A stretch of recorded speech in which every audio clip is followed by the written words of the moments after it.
C'est écrit noir sur blanc dans l'édition du journal officiel de la Tunisie. En date du 26 mai 2022, les électeurs seront conviés aux urnes le 25 juillet prochain. Un projet de nouvelle constitution tunisienne sera proposé, projet de proclamation d'une nouvelle république, ce qui est somme toute cohérent.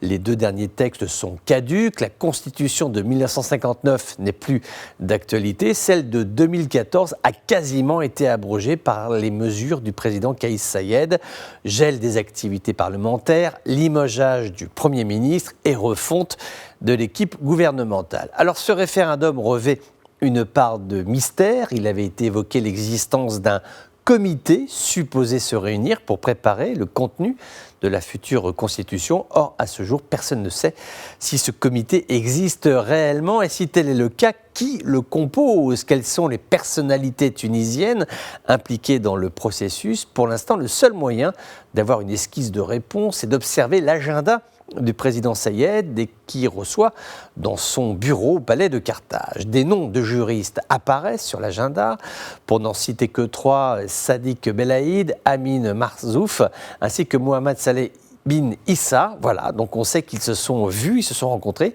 ils ont certainement parlé du projet constitutionnel, mais pour orienter le pays dans quelle direction, ça, nous l'ignorons. Deuxièmement, va-t-il y avoir une campagne de sensibilisation des Tunisiens? Certains pour défendre le bien fondé de la démarche présidentielle et puis d'autres pour appeler à voter non. Le débat sera-t-il autorisé? Qui acceptera d'y participer? L'UGTT, le syndicat, refuse le dialogue national en préambule à ce référendum. Alors, pour résoudre ces énigmes, peut-être faut-il tout simplement consulter l'agenda international. Dans quelques jours, au mois de juin, le service du chef de la diplomatie américaine, ses services, Anthony Blinken, ils vont produire un rapport sur la Tunisie, notamment sur le climat politique tunisien. Si ce rapport est négatif, Washington a d'ores et déjà annoncé que les États-Unis sont prêts à réduire de moitié leur aide financière. Juste un chiffre, depuis 2011, l'Amérique a versé plus d'1 milliard de dollars pour soutenir l'armée tunisienne. C'est beaucoup. Et puis ajoutons l'Europe, de nombreuses délégations